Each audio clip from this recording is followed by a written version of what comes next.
All right. Hello, everyone. I'm here today with the fabulous Jodye Selco.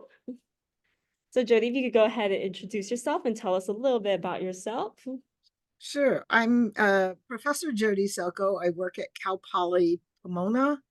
I am a chemistry professor and science education professor. Educationally, I was an undergraduate at UC Irvine in the mid to late 70s. I went off to graduate school in Houston, Texas at Rice University. Then I was a postdoc at Bloomington, Indiana for a couple of years. My first job was at the university, at Mississippi State University in Starkville. And yeah, I saw the light and came home. I worked at the University of Redlands for many years before moving to Cal Poly Pomona. So I've been at uh, um, colleges that have no graduate programs, college that has a PhD program, and now I'm at one that offers a master's degree. Been around the block.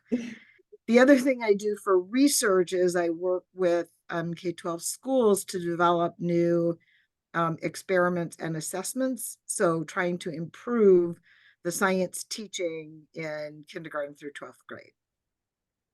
Yeah, awesome. Thank you for sharing, Jodye. So, our first question is, how did you become interested in teaching chemistry at the college level?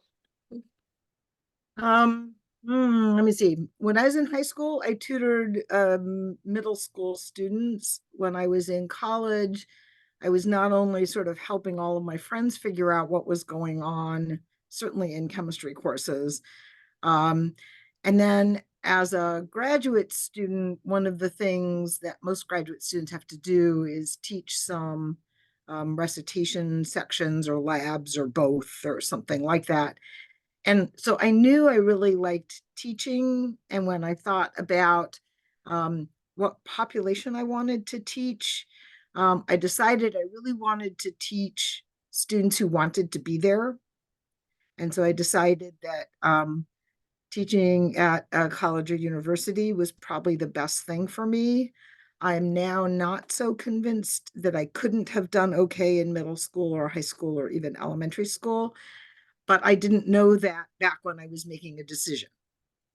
And so I opted for the adult land. And I also really like to do research, which you don't get much of a chance to do if you are teaching in the K-12 system. Mm, And so it was the right decision for me, but it wasn't a fully informed decision at the time. Okay. So just kind of building on that, like you said, you like the research aspect. So, you mentioned earlier you're doing research on science instruction in K to 12 classrooms, right? So what got you interested in that? Ah, so many moons ago when I was way younger than this, um, there weren't very many female math science faculty. And one of the local teachers, who was an alum from the University of Redlands, where I was at the time, and her like teaching buddy at the elementary school wrote us letters, the females, before the internet. They came in snail mail. They'd had to look us up. They had to really work at this, saying they were starting an after school science club for girls. And they wanted the female faculty to go out and sort of work with the students and become role models. And so all five of us volunteered and we went out there. And I kept going back because I kept getting invited back by the students, which was really interesting to me. And so apparently I was like their scientist. And so I kept getting invited back and realized that there aren't very many people who have like a PhD who really have a way of talking to little people about what they do and getting it through. And so at some point, the school opened a garden, and I got invited to the garden party. And when I went and had my little name tag on all of the parents came up to me like, oh, you're Dr. Selco. Oh, I'm so glad. And I was just like, whoa, not only did the kids like me, they told their parents about me. So I was like, okay, maybe I should think about continuing to do this. And talking to some science education faculty, they were like, how did you even come up with some of this stuff? That was a really brilliant way to like put it so that the kids could understand. So, and I've sort of been dabbling ever since, and sometimes much more seriously than others. But my research originally started as physical chemistry. And while I love it, it's really expensive. And working with K-12 teachers and trying to find cheap ways for them to do hands-on chemistry is something else it turns out I have a knack for. So yeah, finding lots of cool ways to do cool things in it, that teachers can do. That's great. Yeah, it's always such an honor, like when the kids go home and they like mention you to their parents. Well, and so I didn't know that this was going on, and I had been visiting the school like once, twice, three times a year for like many years, and was quite surprised that all the parents knew who I was. So, yeah, so that was made me feel really good and wanted and worthy. Yeah, yeah. And I think it's really cool that you're working with teachers to think of like inexpensive ways to like teach chemistry because oftentimes when people think of chemistry, they think like fancy lab equipment and fancy instruments, but it's like no, there's still everyday ways to engage in chemistry. Right. And there's everyday chemicals. I mean, everybody probably knows about the baking soda and vinegar, right? So that does something pretty interesting.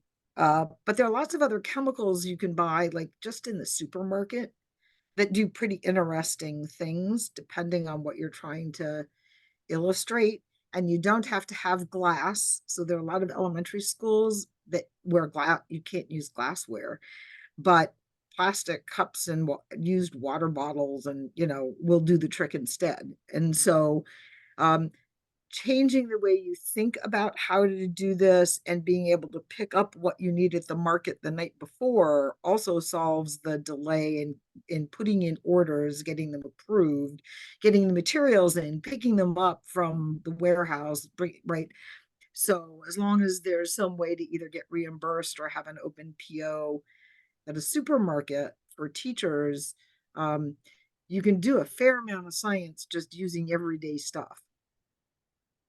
Yeah, yeah. No, it's great to hear about. Um, so I guess kind of transitioning into like another topic, but what skills and abilities are essential to like success in your job, whether it's like teaching or like doing the research? Okay. So there's one, um, a couple of things that are critical, absolutely critical for both of those. One is being able to communicate effectively, both writing and orally.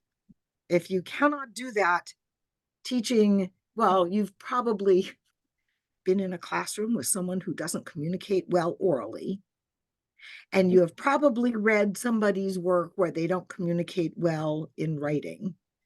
And if you are trying to be the instructor, no, let me put that back. You are trying to get people to learn things from you. You have to be able to communicate effectively. And so, um, um, just like significant digits is important in, chemistry and physics and engineering, and so is effective writing. The other thing is being able to create arguments based on evidence. And so without the evidence, you don't have anything to talk about, at least in science circles. So collecting evidence and knowing what you've got and being able to tell a story with it, research wise, is really important. And that's true even trying to create laboratory experiments for K-12 students. Um, you have to know enough about the science and the background and the things they need to know. And so the one thing I didn't have a good background in is like talking to 10-year-old students. But fortunately, I was collaborating with someone who'd been teaching in elementary schools for a long time and had a young daughter. And so the sort of the science ideas were mine in the how might you do this. And she was helping me make sure that the language was appropriate for little people. And so that turned out to be a match made in heaven. Oh, that's lovely. Like just taking all your knowledge and like sharing it with the kids, but in like a way that they can still like digest and understand. Yeah. Right. Yeah. So yeah, that's like another layer added to like being able to communicate effectively because it's one thing to like communicate what you know, but like in a totally different way. So like a group of like younger people can understand. Right. So if you think about density, the first time I realized, or someone said to me, "Whoa, that was great. How did you come up with that?" I was talking to the students, the science club, and the students were second grade through fifth or sixth grade or something. And they were trying to figure out why leaf piles decomposed faster than a log. Mm-hmm. And I went, well, is it, faster to eat cotton candy or an all day sucker? And they all went, oh, the cotton candy. I'm like, why? And they're like, because there's like all this air. And I'm like, yeah, exactly. Uh-huh. And so my science education colleague just went, how did you do that? Like on the fly. I'm like, I don't know. I don't know, but it was a great example and all the kids understood what I was talking Do you think like the examples are just like easier to come up with like over time as you like work on more kids, or is it? about. So I think that once you start thinking about examples that might work, even if you just kind of store them in the back of your brain somewhere, um, that's part of it. But I also think pretty quickly on my feet, which is something else that as a teacher is really helpful because you never know what's going to happen. And you have to be able to react appropriately to whatever it is that happens in a classroom or a lab or in anything else. And often things you don't expect will happen. And so sort of noticing the world around me and trying to figure out how it works and sort of being just one of those observers is also one of those skills that has paid me back in spades, even though I'm not sure it's completely absolutely necessary for either teaching or research, but it comes in handy. Mhm. Yeah, definitely comes in handy when helping like communicate um ideas and stuff. Mm, yeah. Okay. Awesome. So, what is something that surprised you the most in the first couple of years of teaching or working in Oh, classrooms? okay, so we talked about this already, but Yeah. Yeah. um, I've had some really good teachers in my life, and I've had some really awful teachers in my life. And I didn't realize how hard it is to be really good, Okay. right? I Mhm. knew what I didn't want to do because I'd seen a whole bunch of it and didn't like it. But I didn't realize how much time and effort and really thinking through beginning to end to really be prepared for whatever it was you're trying to do, and then doing it well and not having the butterflies and wanting to lose your breakfast and right all of that other stuff. And so I guess I sort of thought about teaching at a university as a marathon, right? It's just a long distance slog. And once I started doing it, I realized it's an obstacle course. Oh. There are lots and lots of things you could never have anticipated, and some you could, that get thrown in front of you, and you still have to navigate the course and keep going, right? And I didn't appreciate that just being a graduate student or a postdoc. It's not apparent until you are in the middle of it that that's really what happens. And so, this is another place where being able to think on my feet quickly has been really helpful. Um, but I've gotten much better at what I do by really thinking about what worked and what didn't, and being a reflective teacher and trying to get rid of the stuff that didn't work so well, and accentuate the stuff that does and come up with new ways to do it. And so I'm sort of known for my crazy stuff. Like this morning, we made s'mores in my first semester Gen Chem classroom because I was trying to teach them about limiting reactants. That's fun. Right. And so I had a group stand there making s'mores till they ran out of, it's usually the chocolate. Mhm. At which point we were talking about it and then switching to the chemistry language. And so um, trying to make the stuff that you cannot see um, understandable is turns out to be really hard. And the first, few times you try to do this, it doesn't work until you happen to hit something that does work, and then you just keep using it. Okay, yeah. Yeah, I really liked that analogy you said where it's not like a marathon, it is an obstacle course because you're going through it, but there's just so much that comes at you at once that you can't always anticipate. Right. So you might, especially as a new teacher, you might have a lesson plan, Mhm. and the chances of you actually doing the lesson as you planned it without something happening or making you do a left or right turn or an about face is vanishingly small. And so most teachers don't, you think you just plan and it just goes that way. And it's just so not true. And No. yeah, yeah. So you also have to learn how to roll with the punches and figure out how to just keep going. Yeah, yeah. That's great advice right there. So I guess now you've kind of talked about like what you've learned, like teaching all these years, but what do you wish you had known like before you started?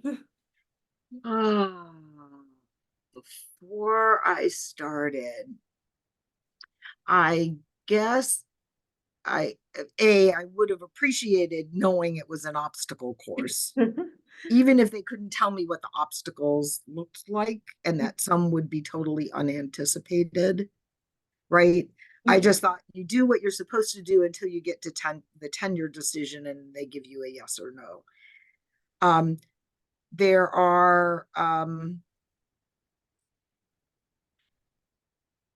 there are always, depending on where you are, some difficult people that you have to work with. And I wish I'd had a bit more guidance about how to do that somewhere along the way. Um, when I first came back to California, I was um, working with some people that just didn't believe females were capable of doing anything, let alone science. And I was the junior person. And so I didn't have very many strategies for dealing with that. And it doesn't just have to be gender, it could be anything, right? And so I just sort of wish I'd been a little better prepared for dealing with some of those obstacles that you wouldn't necessarily anticipate. But and also the there was one more thing I did that was really smart was I had a research partner at a completely different institution, and we became what I call bitch buddies. And so we would call each other and say, I got to tell you what happened today. And the other person who's not in the middle of it can help you strategize what to do. Right. And so that was also really helpful.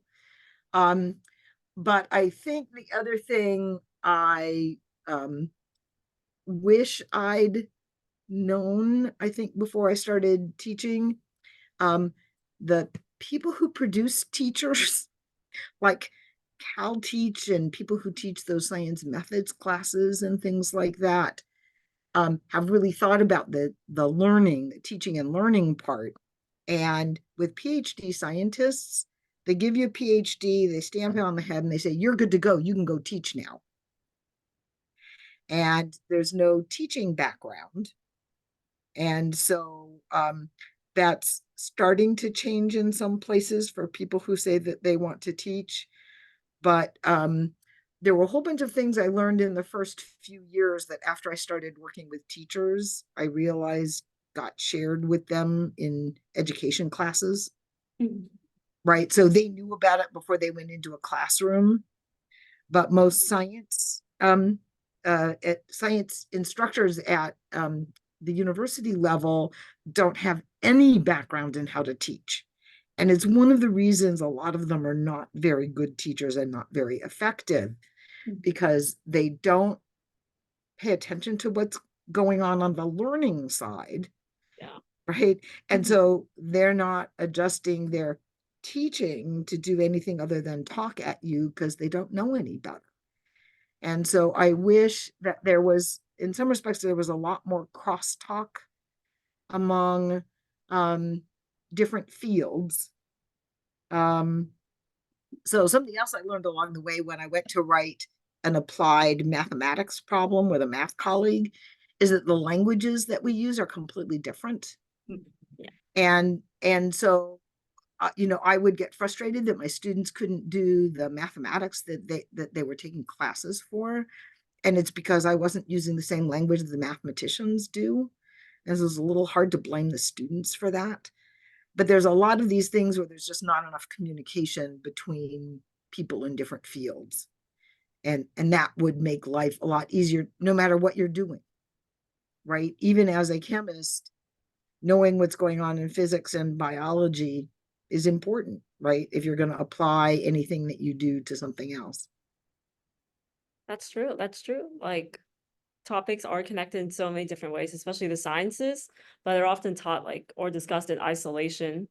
So yeah, just having more, what's it, like interdisciplinary like Right, aspects. Yeah. Mhm. right, right. Yep. Yeah. Okay. Awesome. Thank you for your response.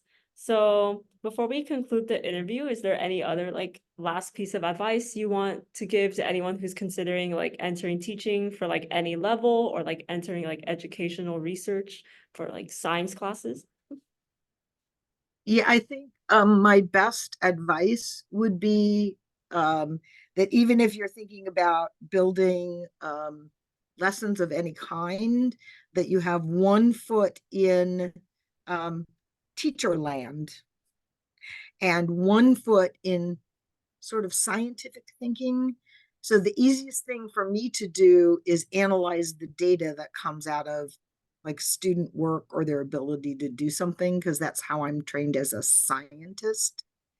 But I know that many of my colleagues in education aren't trained to think that way. And so you need to be able to think analytically and critically about both numbers and not numbers, right? As well as do all sorts of other things. And so um, that liberal arts, like education, where you have to take all these gen ed courses, is like a really good idea because it gives you a really big, broad background in a whole bunch of things. And even if you don't know enough to be really proficient in that area, you know what those people do and you know when you need to call them in and how they're going to help you. And Mm. so, if you're thinking about going into education at the elementary level, I would say take some more science classes than the absolute minimum.